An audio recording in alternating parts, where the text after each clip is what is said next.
just wanted to note the same kind of makeup as thought of for this. Yep, from all constituencies. Mr. Hook? Yes. Mr. Lanfear? Yes. Mrs. Marsh? Yes. Mrs. Pam? Yes. 3.20, approve the creation of the District Strategic Planning Committee. Have a motion. Motion. Second. Mr. Hook? Yes. Mr. Lanfear? Yes. Mrs. Marsh? Yes. Mrs. Pam? Yes. 3.21, adoption of the 2014-15 budget calendar. Motion. Motion. Mr. Hook? Yes. Mr. Lanfear? Yes. Mrs. Marsh? Yes. Mrs. Pam? Yes. 3.22, approval of the Power School training. Motion. Second. This was the proposal that we talked about last.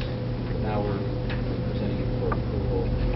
It's the 3 days, and they're scheduled for 4, 5, and 6, I think, December. And so it's well organized as which components will be presented and who should be at those components. And Beth Bissell has been taken on the responsibility of not only attending those sessions, but she's attended other Power School training sessions that are normally offered through NARA and webinars. So she's getting up to speed, and she's going to be our key person in Power School in general. So we'll have kind of a trainer, so we'll have Yes. more than one person. That's correct. Yes, we'll have redundant assistants. Sharon will be involved in that, Kathy Penzioli, so we'll know both sides of it. Mr. Hook? Yes. Mr. Lanfear? Yes. Mrs. Marsh? Yes. Mrs. Pam? Yes. 3.23. Whereas the Wynantskill Union Free School District previously requested a waiver from the New York State Education Department requirement that the district employ and assign a full-time principal to the school pursuant to Section 100.2, and whereas the Wynantskill Union Free School District obtained variance from the New York State Education Department in order to create the position of superintendent/principal, whereas the Wynantskill Union Free School District, in a resolution dated July 6, 2011, created the position of superintendent/principal in connection with the variance granted by the New York State Education Department to be effective December 31st, 2011. And whereas the Wynantskill Union Free School District no longer wishes to retain the position of superintendent/principal, now therefore it is resolved, 1, that the Board of Education abolishes the position of the superintendent-principal effective November 21st, 2013, and hereby creates the position of superintendent of schools, and 2, that the Board of Education appoints Lee Bordick as interim superintendent of schools effective November 21st, 2013. Motion. I'll motion. Before that, I'm going to vote yes for this.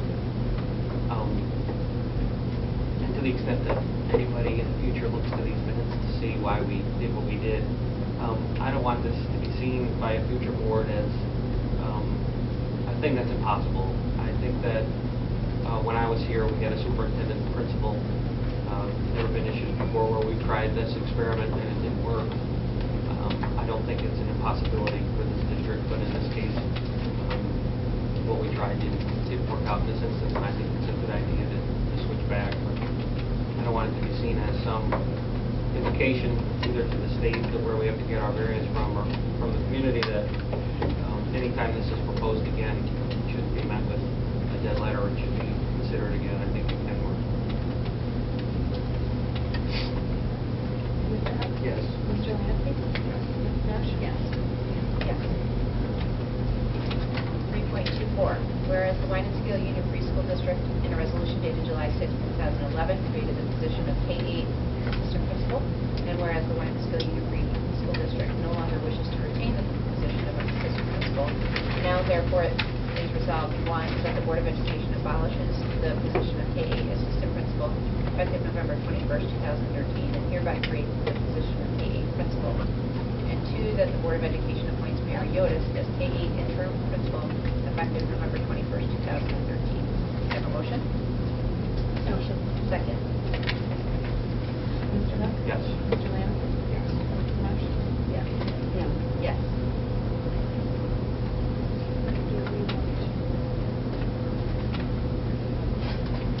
Go ahead. Okay. 3.25, approve the Wynantskill Union Free School District Board of Education hereby nominates Matthew Wade of the Brunswick-Brittenkill Central School District for the position of Area 7 Director of the New York State School Boards Association. The 2-year term begins January 1st, 2014. So this is just a nomination. Motion? Motion. Mr. Hunt? Yes. Mr. Lance? Yes. Mrs. Marsh? Yes. Mrs. Campbell? Yes. We'll send a letter tomorrow. Great. And he's a great, he's got a lot of energy. And in this area, he definitely is a leader. I know he's the one co-started Yeah. that. Yep. And I have not been able to have the time to get back to that group. Yeah. We haven't met, but there's been the online thing. Yeah, so, yeah, he's really, he's better. It's a huge assistance. Okay, 4.0, do we have any old business? Did you want to mention at all, we did the abolishing and the appointing of the interim? But in terms of the, How the process will run. yeah, so. Now, should maybe mention that? I think that's, Yeah. so these 2 positions, everyone probably noticed, both interim. So Mary is with us and has been appointed interim, as with Lee. And so this position, both positions will now be posted for the required amount of time, and we should be ready, hopefully, to vote at the next meeting, or at least we're hoping. I am thinking that Mr. Bordick might be convinced to stay a little bit longer.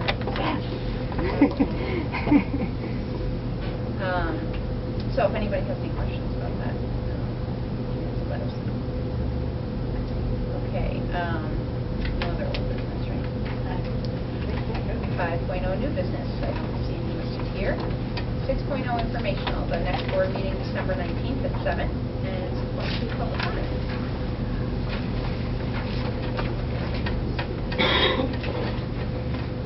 Mr. Fitzgerald. Edward Fitzgerald, 17 Giles Terrace, Wynantskill. The first thing I'd like to do is suggest to the board, if they put an agenda together that says long again, that you have intermission. Good point. Sorry. With regards to communication, mine was noted as having been received. Okay, I did hear back from Mr. Ford that it had been received. But I did not get the courtesy of one board member responding to me. I was not looking for an answer. I was simply looking for an acknowledgement that it had been received. And I thank Mr. Ford for acknowledging it, but I don't think the acknowledgement should be coming in. Well taken, and we actually, Absolutely, we it's one of the This was an email? Strategic Planning Committee. I served on that committee with you. We put in a tremendous amount of time, many meetings, many hours. But I felt in that process, we never really became a committee. I think the whole thing was run by Westlaw, and I think the response to the school was prepared and submitted to the board by Westlaw. We never even had a chairman. We never got that one.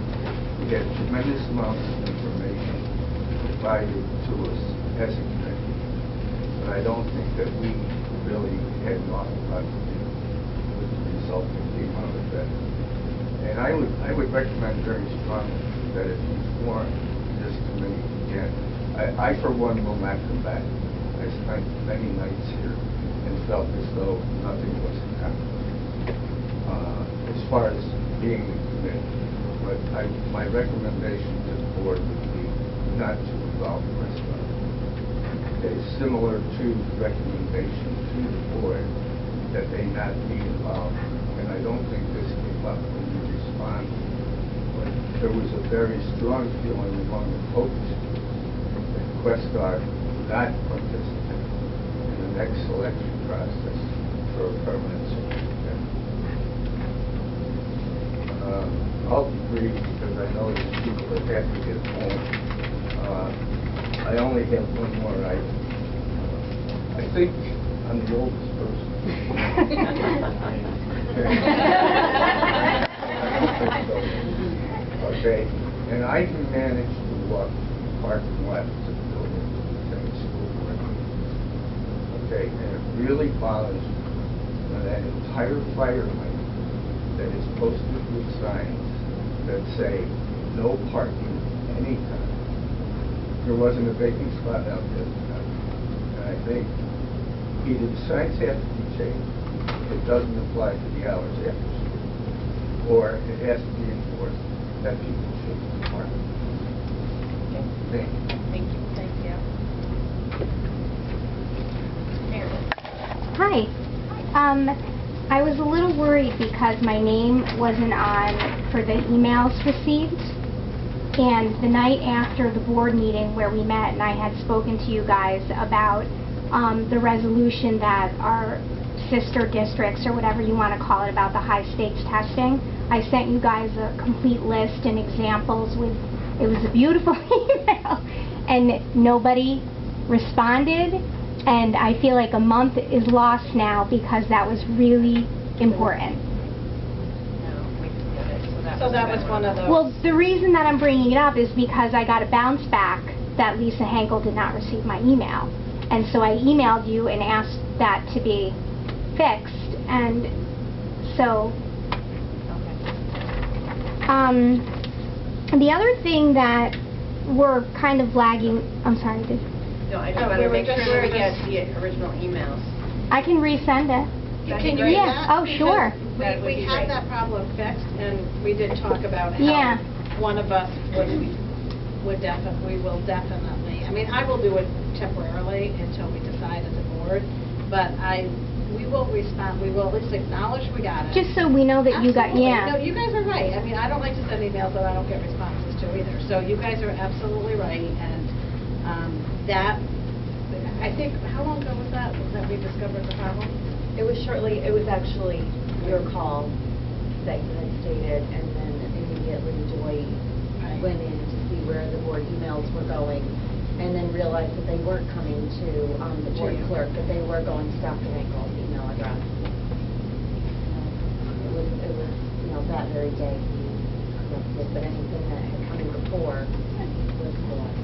So we did not, Okay. and I apologize to anybody out there. We had no idea that was happening, so. The other thing that I want to bring up is that as a district, I think we're really lagging behind about having a conversation about Common Core, APPR, and high stakes testing because we were addressing a major issue. As a community, I don't know who's really involved in knowing what all this entails. But I'm paying attention, and there are many other boards across New York State that are researching it, having conversations about it. Some boards have given back the race to the top. John McDonald talked about this. I'd like to know, well, that's why I'm kind of disappointed that that email wasn't received, because it was my attempt to kind of start that conversation about all of the things that are being implemented and how this is impacting us as a community financially, the teachers, the parents at home, and the kids. So I don't know how that conversation starts. I know Lee and I have communicated a lot about it. But just one note, there was an assembly hearing yesterday, and Catherine Nolan, who's the education chair of the assembly, had the meeting with many representatives across New York State, and it aired, and I listened to it while I was at work. And one of the things that I want you all to know is that, and I don't know if we had informed you of this, is that In Bloom, who will be hosting our data, refused to come and testify. They would not submit written documentation, and they had indicated that they had prior engagements and could not attend the hearing. The assembly has the right to subpoena people and has never invoked that, And that is something that Catherine Nolan is considering doing because In Bloom is not being cooperative. And John King defended In Bloom, our Commissioner of Education. So I think as a community and teachers, we should be very concerned that the data where our children's information is going to be stored, that company will not come and represent themselves. So I just want the board to be aware of that. And hopefully this will open up maybe some investigation on your part as a district with Lee's help to see what we can do to educate our community about that. Well, I know even just attending the presentation on Tuesday, that, you know, opened up my eyes to a few things. So, yeah, it is crazy. Well, But maybe that's, we'll yeah, I additional think I discussion sent time. that, I think I sent the article to you. You did, Yeah, you you did. did, I yeah. haven't had a chance to Yeah. read it, but. But that's probably the last, well, hopefully it's the last, and there may be others that we're not quite aware of, but that seems to be like the last piece, that is probably the most important piece that could be potentially very problematic for schools, parents, children, in terms of the sharing information, how secure that information is. And what I was heartened by, you were watching at work, Listen, I said listening. I was listening to it. So was I. So she's emailing about what it is, and I said, I'm watching it, but I'm feeling it. So I was heartened by the aggressiveness of the Assembly members with respect to interrogating, if you will, John King and the deputy. So I felt a little bit better that at least they're finally getting it, that they have an incredible responsibility to make certain a private vendor does not take information, and that information, those data points, multiple data points, very specific with respect to behavior. Any commentary that's in that student file is now identified by student. And so consequently, the fear is that information goes to other vendors, and who knows, you'll be getting an email say, I understand your child is having trouble in this and that, and we can provide services for your child. In other words, it becomes the data for commercial purposes. And there's not really clarity on the part of the State Education Department saying that absolutely not. It will not happen that way. But we have information now with, you have Angela Merkel's cell phone being hacked. So whenever it's in that technology, you don't know where that information is going. And we'd like to believe that it's very secure, but it may not be secure, and there's no assurance that it's secure. So that's like it's John McDonald who was here, and you know, it's nice that he was here in little old Wynantskill, and he was very responsive, and I think he's a good representative for this community. He was talking about the convergence of many of these issues at the same time. So the Common Core, then you have the APPR, then you have the high stakes testing, and now you have this now In Bloom is now getting publicized, and they're very frightening. And so the public needs to catch up to all of that information. And there's a lot here. We will get your email, but I think it's definitely maybe worth some discussion. I know you've tried to do some education on Common Core, brought that into, I think, the reading. Couple meetings. Yeah. But it might be good to bring that to a board meeting as well. Yeah, absolutely. Can we talk about maybe having Kathy Marchioni here? Yes, apparently we're communicating with that office, with the senator, and the Senate apparently, just hearing from information from the hearings, has been very reluctant to take the aggressive side. So I'd be curious to see if we can get her here. We'll do our best, and hopefully she'll answer. So we have some information out there, so she'll come and visit us. Okay. Thank you. Jean Marie Steffen. A couple little comments. Most of them have already been touched upon. When we had Jonathan here, since I've been working here, that was the first thing of its kind that we had. I was thrilled that we did that. Thank you for any efforts to do that for us. And any future things like having Marciano, that's awesome. Yes, we're small, but we're mighty. And we have probably a very high percentage of active community people here for the size of our community. And I just think the more we have those kinds of things, we can make a difference. You were talking about why all of you are on the board, and I know it's because you want to make a difference in your community. Faculty and parents want to make a difference in the community and the children, which is our future. Every time I sit here, I read that. Every time I come in during the day with kids, I read that about my interest being in the future and memory. And I just think this is the time in our country's history for complacency. We're sending our kids to Washington. I think that's awesome. And I feel like even just looking at those poor girls that I had in first grade, that was the year that I was in first grade, they've grown so much already. They're so poised. They're so sponging up everything. And I love this community nurturing that for kids. So anything we can do to bring local politics in here and find our kids to come and have our community and anything more that we can do, it helps us make that difference, making that one-to-one with our legislature. So I just wanted to thank you for that and encourage more of it. Also, I wanted to make a comment from someone who's inside the school every day. I've seen some things popping up that have been in hibernation for a while, good things popping up that have been in hibernation for a while, thoughtful days. So I just wanted to say that. It's kind of like seeing the crocuses bloom in February sometimes, that hope of many, many good things to come. And it also reminds me of good things that we've always had, despite little bumps in the road. So I think good things have come from our bumps. And I just cannot stress enough that we're enthusiastic. We want to keep moving forward. And I welcome all your comments at the beginning about mutual trust. That is essential. And I do feel that too.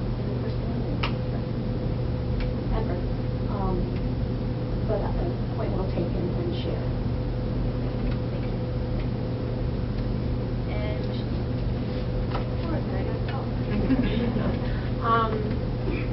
I'd like to say thank you for bringing Ms. Marcelli at the school tonight.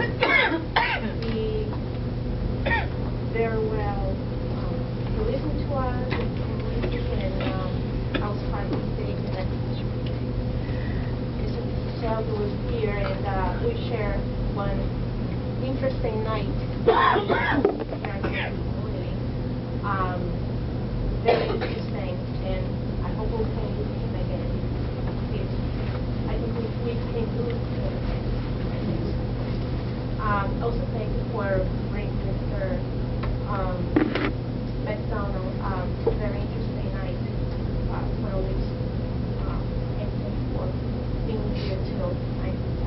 That was a surprise to me to see you guys here, but thank you for coming.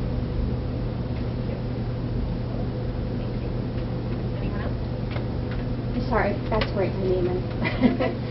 Just a quick question. I know that, Lee, you mentioned we received 1,400 tablets?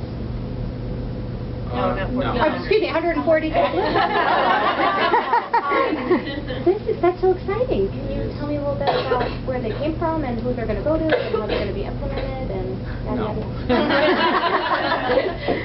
They came from last year's budget. Okay. And I believe a previous committee decided where they're going, and I'm not sure if we're going to reevaluate that, but they'll be in the hands of kids hopefully shortly. So we'll make that final decision, but we'll see where we are. But that's just the beginning.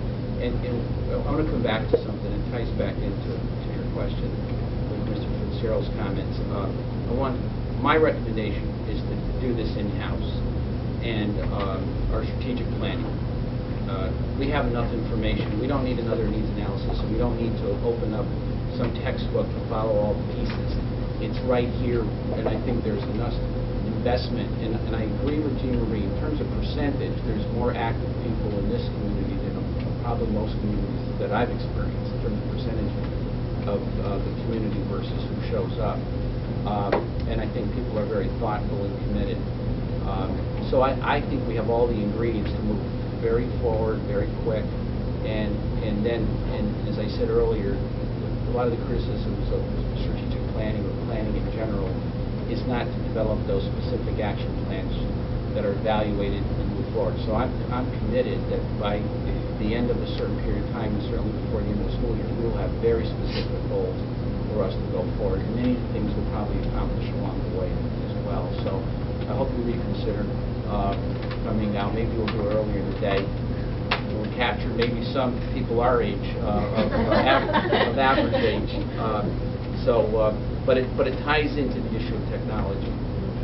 That's just a little drop in the bucket with respect to what we need to do. And my intention, I've shared this with the board, is that I think with Gail's help and our own people's help, we'll be able to look at the possibility of a bond issue for this referendum without having $1 of local taxpayer money against it. And a major component would be technology. And so that we would have the supports that are required to keep it moving, but also have new technology for our students, and particularly at all levels, but particularly at the middle school level, to keep that up to speed. So whether it's a distance learning lab that we're talking about, that we would be able to communicate with other schools and have courses that maybe we couldn't offer, but we may be able to do something special for maybe 2 or 3 students that can connect with students in other places. So we've got to look at all those kind of models. So our size then does not become a problem because we'll be connected outside of our school community. So it's just the beginning. Yeah. Very cool. Very cool. Yeah. It's very exciting. More to come. I hope people get on board, and I think they will. I think one thing with the committee, if I touch on it, I remember, that committee we ran, and there were definitely some concerns from committee members that were brought